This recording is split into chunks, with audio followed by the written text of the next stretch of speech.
for At the Movies with Tim Sika, who comes to us every week with a slew of opinions and Yeah. on all the movies that are coming out. And this, we've got a big holiday weekend. Tim Sika, welcome to Yeah. the show. Thank Woohoo! thank you, Kim. Yeah, Yeah. that's right. A slew of opinions. That's me. It's a Yeah. slew of opinions. Yeah. Well, and it's a Yeah. learned opinion and a thoughtful opinion. What do you have for us this week?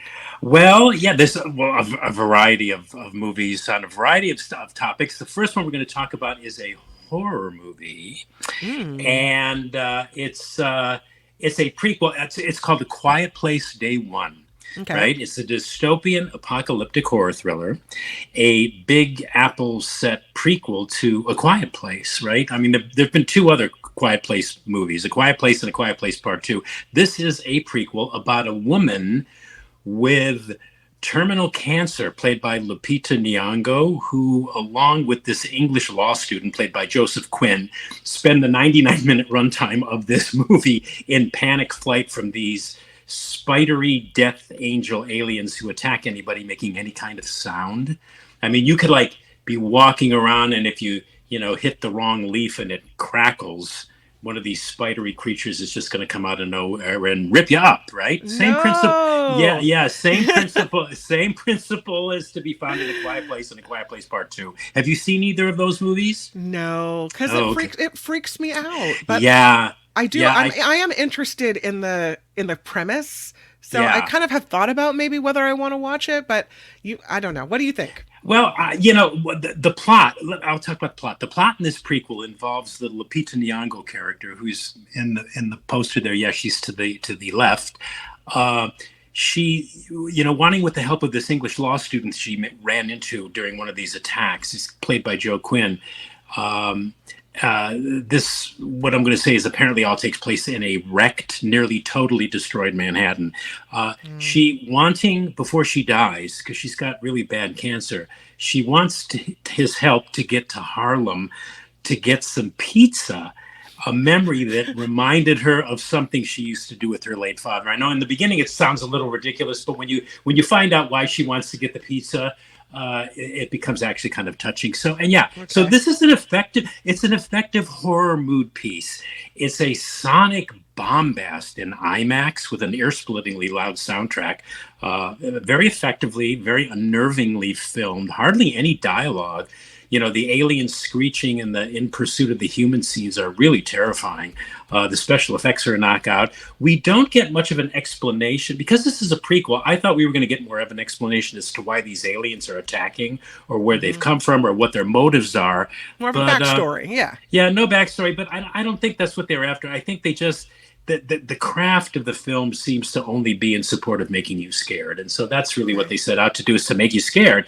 And so I think it's a good horror thriller. Lupita Nyong'o, even though she was in a movie called 12 Years a Slave, she Right. won an Academy Award. She played Hmm.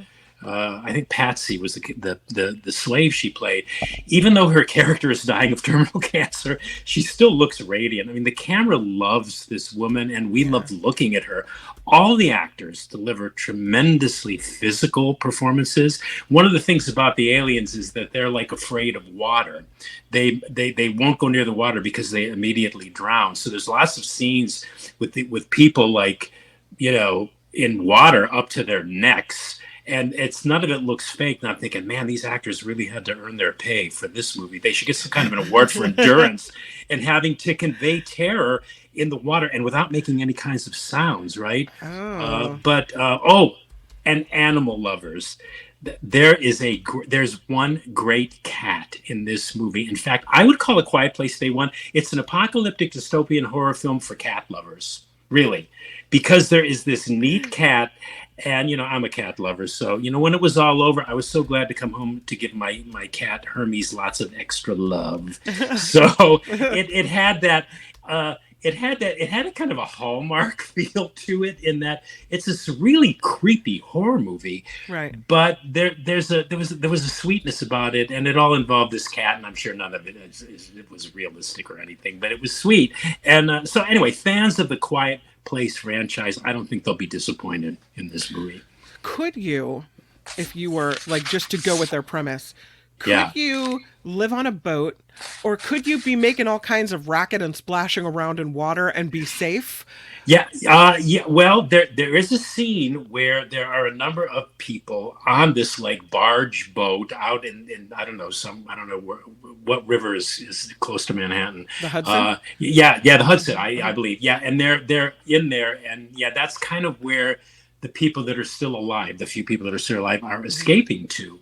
So yeah, I don't know where they're going to go from there, but You that's can only probably live on a boat for so long. for so Well, I long. mean, Yeah. I guess you could set it up. You could get some dirt. You could grow some things. You I could, I don't suppose. know, I don't come up with a know. way of distilling water and making your own, I don't Yeah, know, yeah. boat like. Maybe we'll find that out in A Quiet Place 4. If this movie makes money, and I'm sure it will, they'll probably make another sequel. But So you liked it. I did. I did. Okay. I was. There's very little dialogue too, which I like movies that are predominantly visual and that convey story just through the visual. I mean, Hmm. dialogue, of course, is great. In fact, there's a movie with a lot of dialogue that I want to talk about later that I also love. I like wordy films, but this one had barely any talk because the characters really couldn't talk. Yeah. So all the story is conveyed through the images and through the sounds, and it's effective and it's well done. And Okay. again, if you can see it in IMAX, see it in IMAX. It'll blow your mind. You have the next one, Kinds of Kindness. Yeah, the next couple of movies, I know Michael Snyder reviewed them last week on the Mark Thompson show, but that's because they opened in LA last week, which Hmm. comprises a lot of Michael's beat. These next two movies I'm going to talk about open this week today, in fact, in the Bay Area, which is more or less my beat. So that's why we're going to talk about them now on the After Hmm. Party Live. Okay, and the first one of those is, yeah, you said it, Kinds of Kindness. And yeah, this is an absurdist black comedy anthology film. The director is Yorgo Lanthimos. It's his follow up to his highly acclaimed and Academy Award winning Poor Things, which just this year won the Best Actress Academy Award for its star, Emma Stone. And she returns in this movie. She plays three parts in a movie that's being described as a kind of a triptych fable consisting of three distinct but very loosely connecting stories. And distinct is just about all this movie has going for it. It is distinctive, but what it lacks is coherence, Oh.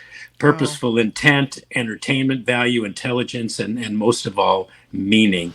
This movie, Kim, is pure weirdness for weirdness sake. And after Oh. 45 minutes, I really thought seriously of bailing and fleeing the theater screaming, especially when I realized that it had another 2 more hours to go. It's also a long movie.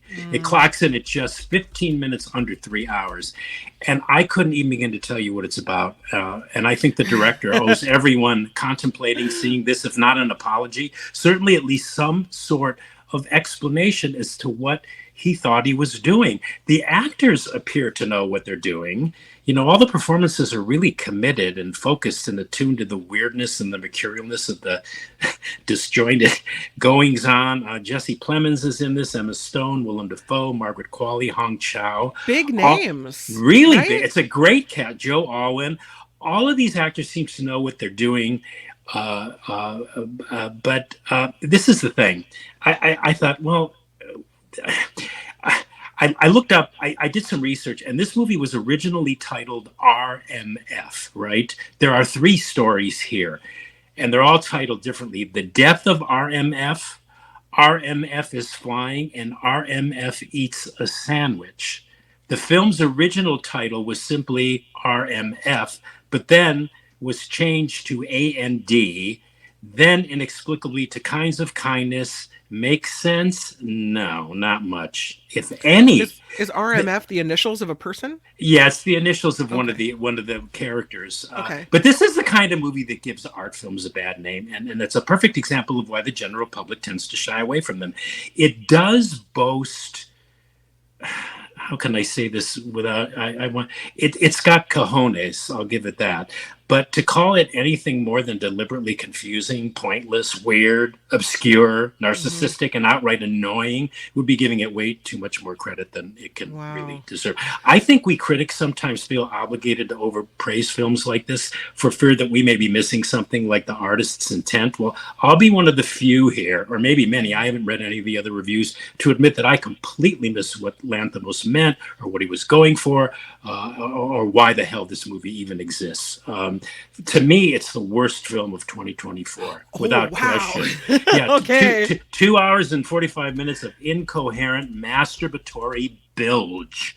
Ugh, Oh my it's goodness. it's bad. It's really bad, and I hate being cavalier about it being bad because it's quality filmmaking. The actors are all Oscar winners and Oscar nominated actors, but it is so. Oh God, did I hate this movie? I hated this movie more than there was another one we talked about who I can't remember that I said was really really bad recently. You didn't like This it was the Jerry Seinfeld movie. You didn't like that at all, Oh, I didn't right? like Jerry. Yeah, Jerry Seinfeld, and oh God, but there was one other one too Oh. that was anyway. I can't remember, but Oh. this so far, if I had to make a list, or if I had to just say what was the worst movie that you've seen this year, oh, Kinds of Kindness. I don't even have to think about it. It's terrible. It's really terrible. Really I can't terrible. believe you Awful. called it masturbatory bilge. Yeah, yeah. Did I? Okay. Yeah. Well, that's what it was. That's what it was to me. Sorry, Oh. Yorgo. Yeah. Oh. Yeah. Next on the list, we have Janet Planet. Yeah, Janet Planet. That's a cute name, right? Yeah. Yeah, this is the feature film directorial debut of Pulitzer Prize winning playwright Annie Baker. The setting is 1991, and Julianne Nicholson plays this acupuncturist hippie. She's living in rural Massachusetts with her 11-year-old daughter, Lacey. She's unlucky in love. She's a bit dippy, spacey, somewhat directionless, living her life from one episode to the next, and whose life and relationships are being viewed through the perspective of her young daughter. And yeah, this is slow indie cinema. It's got this off kilter sensibility. It's a bit wacky, but it's occasionally amusing too, with these deadpan beats and a kind of what's becoming the emblematic, typical pushing of the boundaries A24 release. And unlike Kinds of Kindness, which for me was a real train wreck of a movie, this one, while flawed and certainly not for everyone, never gives way to deliberate obscurity or obscurity sake, right? For obscurity's sake or Mm-hmm. pretense. There's nothing pretentious about this movie. My issue with it is that it's supposed to be from the child's perspective, but this is often overshadowed by the emphasis that's placed upon what the adults around the child are going through. In other words, it seems to be more about the adults and what they are doing as opposed to how the actions of these adults are being viewed by the child. So Mm-hmm. I got a little confused about that, but there's something, I don't know how to say it. There's something on this film that kind of stays with you that I suspect might be a tad more revealing of itself upon subsequent viewings. The young actress who plays the 11-year-old daughter, Lacey, Zoe Ziegler, first, I think it's her first film. She is a remarkable young actress and a remarkable type. She reminds me of like a tiny mini Frances Conroy. She looks like, yeah, she looks like this little hippie, miniature hippie girl, and her acting is superb. Julianne Nicholson, who plays her mother, come to think of it, is kind of reminiscent of a young Shirley MacLaine too. But anyway, I loved the laconic characters. I loved the unfiltered honesty of this little girl. And Annie Baker, the director, in her feature film directorial debut, especially considering the fact that she's a playwright, exhibits a real understanding of the language of cinema in the choices that she makes as a director of the actors and author of the screenplay. So maybe not a picture for everyone, but one which I nevertheless recommend because it's just different. And again, like I say, there's something on it that stays with you, and whatever that is, I credit it to the fact that the woman that wrote the screenplay and directed it is a lady of the theater and a playwright. So Okay. I know there's a little more here than meets the eye. But I keep thinking about this movie, Janet Planet. Yeah, I liked it. Okay. Next one is Outstanding, a Comedy Revolution. Yeah, Pride Month is coming to an end, but Mhm. Netflix has just released this highly interesting and informative and very entertaining documentary called Outstanding: A Comedy Revolution, which documents the history of gay comedians, gay sitcom stars, and gay stand up comics, which sort of culminates in this star studded event. I didn't know about this event, but it took place on May 7th, 2022, at the Greek Theater in Los Angeles. It was called Stand Out, and it featured all these famous gay, lesbian, queer, trans comics that are also interviewed on camera in this movie, like Rosie O'Donnell, Wanda Sykes, Bruce Valanche, Richard Pryor, which was a surprise to me, Oh, Lily Tomlin, the transgressive Sandra Bernhardt, the wait, crazy Sandra.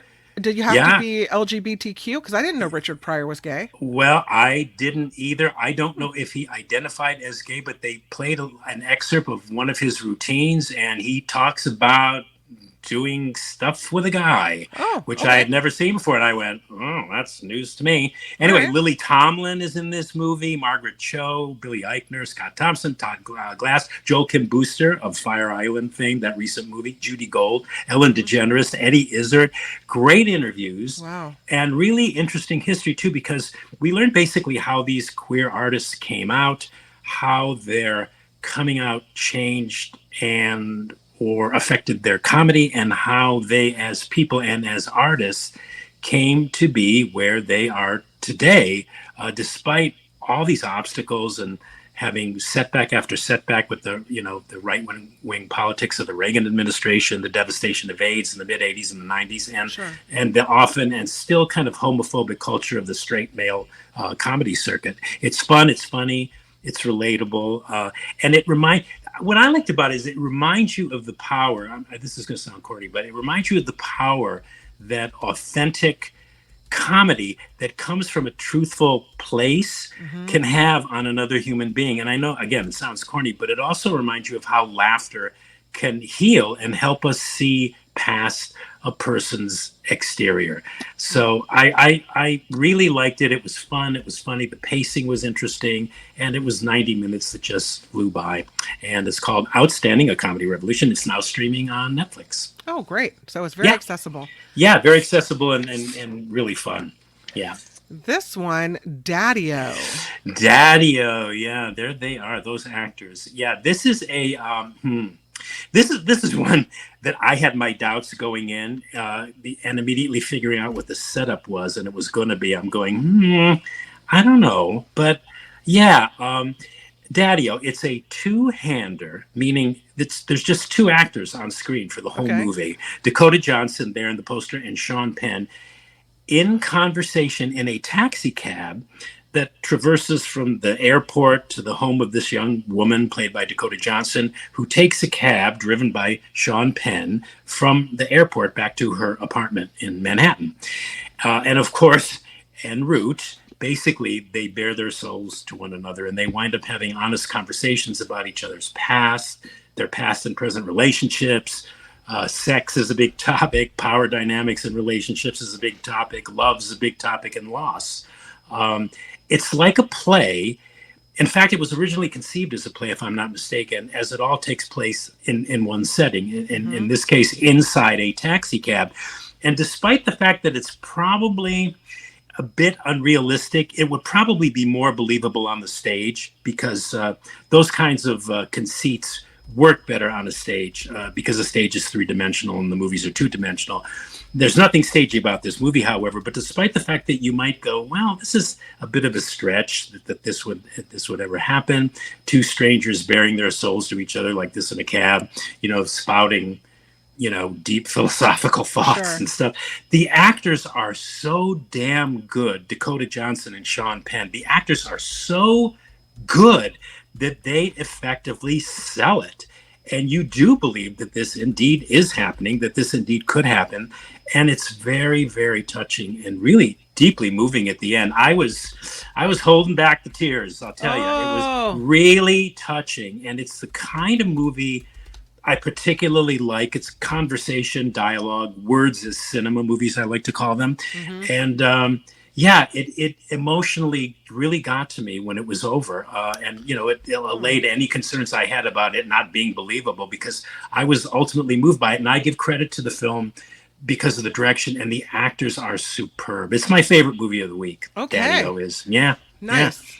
All right, we'll go through them again and recap it. A Quiet Place, day one.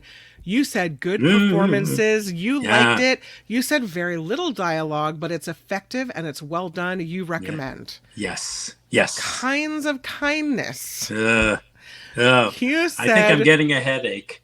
We pure have to. weirdness for weirdness sake. You almost walked out. It was long. It was strange. It was the worst film so far of 2024. You hated it. You had some choice words for this one. I don't think I've ever heard anything quite like this. No. This is a no-go. Well, what's so funny about that? People always tell me this. If a movie uh, elicits an exclusive response like this one did for me, Sure. that maybe it's good, and maybe I'll go to my Yeah. grave saying this is the worst movie of 2024. Anyway, go ahead. I'm sorry, I didn't mean to interrupt. Janet Planet, you said that it's flawed, but it's not pretentious. You like that about it. You Yeah, didn't like that it's supposed to be from a child's perspective, but they kind of were overshadowed by the adult thing. But you said there's something about this movie that kind of sticks with you, and you yeah, keep thinking about it, and yeah, you would recommend it. yes, Outstanding, A Comedy Revolution. You said it's fun, it's funny, it's relatable, and you really liked it. And your hmm, favorite movie of the week was Daddio. You yeah. said such good acting. It's touching, it's deeply moving. You loved it. You say yes on this one. Yes. So Okay. yeah. So there's stuff to choose from. Mm-hmm. I haven't been able to check out the Kevin Costner released a Western today. It's like a Right. 3-hour Western that I just wasn't able to work with my screening schedule. And Yeah. the fact that it's like very long, I couldn't make it work. So I'm going to try to see that this week. Maybe I think Michael probably reviewed that this week, didn't he? We don't remember. I don't know. Did he review it? I think I don't he know. he mentioned it. He Oh, talked about it, but I okay. don't All right. think he gave a full-on review of it. Okay, yeah. So, Like me yeah. talking about it now. Yeah. Yeah, yeah. But we'll look forward to next week, what you have to say about it. So, Okay, Kim. Yeah, yeah, thanks. It's always fun, and thank you for having me, and I look forward to talking to you again next week. absolutely. Have a great Pride weekend, Yeah, and we'll see okay. you back here next Friday. Okay,